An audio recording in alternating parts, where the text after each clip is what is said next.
কিংবদন্তি নায়ক আলমগীরের মেয়ে সঙ্গীত শিল্পী আঁখি আলমগীর। এবারে টলিউড ও বলিউড অভিনেতা মিঠুন চক্রবর্তীর জন্মদিনের দিন তিনি জানালেন একটি অজানা কথা। মিঠুন চক্রবর্তীর ভক্ত আঁখি আলমগীর। মিঠুন অভিনীত প্রায় সব ছবি দেখেছেন আঁখি আলমগীর। ছোটবেলা থেকেই মিঠুন চক্রবর্তীর প্রতি তার ভালো লাগার এই তালিকায় আছেন হলিউডের টম ক্রুজও। তবে টম ক্রুজের সঙ্গে দেখা না হলেও হয়েছিল মিঠুন চক্রবর্তীর সঙ্গে। সেই দেখায় একসঙ্গে আড্ডা দিয়েছেন, গল্পও করেছেন। বাবা আলমগীরের কারণে অভিনয়কে পেশা হিসেবে নেওয়াটা খুব সহজ ছিল।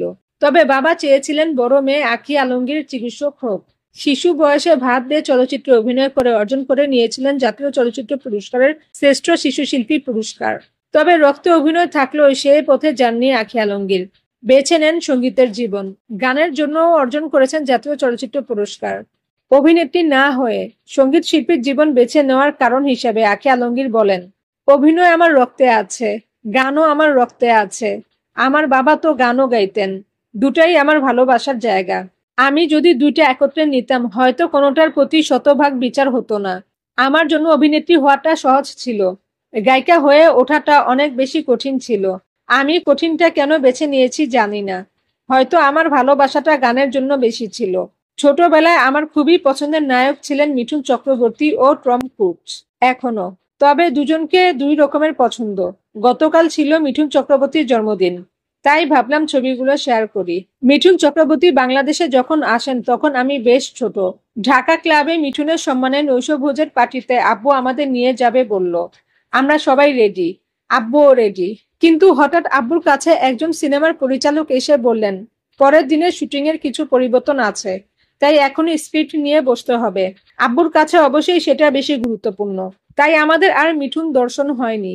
তবে সেদিন কিন্তু আমার ভীষণ মন খারাপ হয়েছিল, গোপনে কান্নাও করেছিলাম।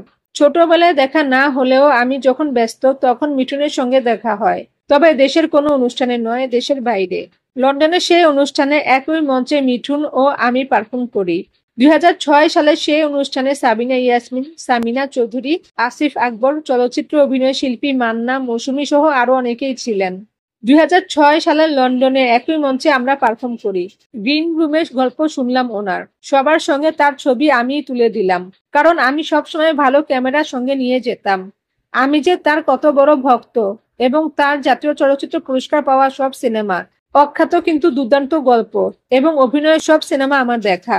নিউ মার্কেট থেকে তার পোস্টার কিনে ঘরে টাঙিয়ে রাখা, এসবের কিছুই সেদিন বলিনি।